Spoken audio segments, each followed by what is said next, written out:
Assalamualaikum Mbak, silakan duduk. Waalaikumsalam Bidan. Iya, baik Mbak, perkenalkan saya atas nama Bidan Ucia yang bertugas pada pagi hari ini, dengan Mbak siapa kalau boleh tahu? Dengan Mbak Rati. Dengan Mbak Rati ya. Baik Mbak Rati, sebelum kita mulai terlebih dahulu saya menutup pintu, agar privasi Mbak tetap terjaga ya. Baik, Mbak, di sini saya akan melakukan konseling mengenai KDP ya, atau kekerasan dalam pacaran. Apakah sebelumnya Mbak sudah pernah mendengar apa itu KDP? Belum Bidan. Belum ya? Baik Mbak, di sini saya akan menjelaskan maksud dan tujuan Penkes. Di sini saya akan menjelaskan tentang KDP atau kekerasan dalam pacaran. Untuk tujuannya yaitu agar tidak terjadi KDP atau dapat mengatasi KDP atau kekerasan dalam pacaran. Nah, untuk pengertian KDP itu sendiri adalah tindakan kekerasan terhadap pasangan yang belum terikat pernikahan, meliputi kekerasan fisik, emosional, ekonomi, dan pembatasan aktivitas. Kemudian untuk bentuk-bentuk kekerasan dalam pacaran atau KDP, yang pertama kekerasan fisik seperti memukul, menampar, menendang, mendorong, mencengkram dengan keras pada tubuh pasangan, dan serangkaian tendangan fisik yang lain. Nah, untuk poin yang kedua yaitu kekerasan emosional atau psikologis seperti mengancam, memanggil dengan sebutan yang mempermalukan pasangan, menjelek-jelekan, dan lain sebagainya. Untuk poin yang ketiga, kekerasan ekonomi seperti meminta pasangan untuk mencukupi segala keperluan hidupnya atau mengurus harta pasangannya.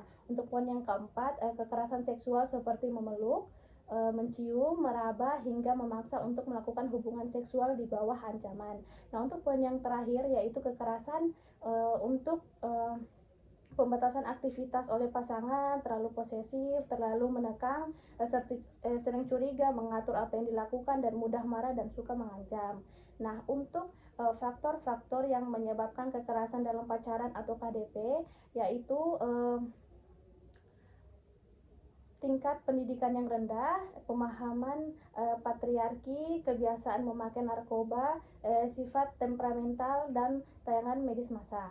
Nah, untuk yang penyebab KDP terus terjadi karena korban cenderung lemah, kurang percaya diri, sangat mencintai pasangannya, selalu memaafkan dan memaklumi pasangannya. Nah, untuk penyebab KDP terus terjadi karena korban cenderung lemah, kurang percaya diri, sangat mencintai pasangannya, selalu memaafkan dan memaklumi pasangannya. Nah, kemudian dampak yang ditimbulkan dalam KDP atau kekerasan dalam pacaran yaitu dampak fisik berupa memar, patah tulang dan cacat permanen, dampak psikologis yang sakit hati, jatuh harga diri, rasa malu, rasa hina, menyalahkan diri sendiri, ketakutan, bayang-bayang kekerasan, bingung, cemas, tidak percaya diri pada orang lain, merasa bersalah, depresi, hingga ingin bunuh diri. Kemudian upaya penanganan bagi korban KDP atau kekerasan dalam pacaran yaitu memberikan dukungan serta meyakinkan korban untuk berkata tidak serta menentang segala bentuk kekerasan yang dilakukan oleh pasangannya, membantu menumbuhkan rasa percaya diri dan mendampingi korban apabila membutuhkan konsultasi pada psikiater. Nah, sampai di sini penjelasan saya. Apakah Ibu sudah paham atau ada yang mungkin yang kurang dipahami? Sudah paham. Sudah paham ya. Baik, saya lanjut. Apa saja sih sebaiknya dilakukan oleh remaja perempuan yang terjadi beberapa poin. Yang pertama, menjadi remaja yang asertif, yaitu mampu mengkomunikasikan apa yang mereka rasakan terhadap perilaku seseorang. Dan yang kedua, tidak mengkonsumsi alkohol dan obat-obatan terlarang. Yang ketiga, memberitahu orang tua kemanapun mereka pergi. Poin yang keempat, berani berkata tidak yang berarti tidak. Dan poin yang kelima yaitu membatasi perilaku seksual. Nah, apa juga sih sebaiknya dilakukan oleh remaja laki-laki? Terdiri juga dari beberapa poin. Yang pertama, kenali hasrat seksual dan batasilah. Yang poin yang kedua itu hormati semua keputusan pacar dan terbuka dan berkomunikasi dengan baik. Lanjut, apabila ada orang terdekat atau teman yang mengalami KDP atau kekerasan dalam pacaran, maka harus segera memberitahu kepada orang yang Anda percayai dan melapor ke pihak yang berwajib atau Komnas PPA. Nah, baik Mbak, sampai di sini saya bisa menjelaskan kepada Mbak mengenai kekerasan dalam pacaran atau KDP. Apakah ada yang ingin Ibu tanyakan atau dari penjelasan saya ada yang Mbak kurang pahami? Enggak ada Bida. Berarti Mbak sampai sini udah paham ya.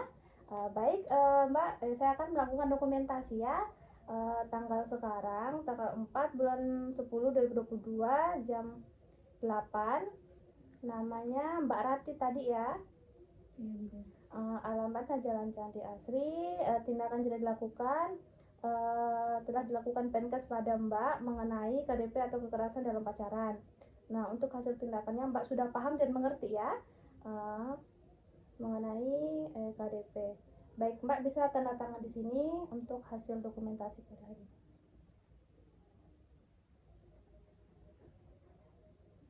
Sudah Bida. Baik. Terima kasih ya Mbak untuk waktunya yang telah diberikan kepada saya untuk melakukan Penkes mengenai KDP. Terima kasih Mbak.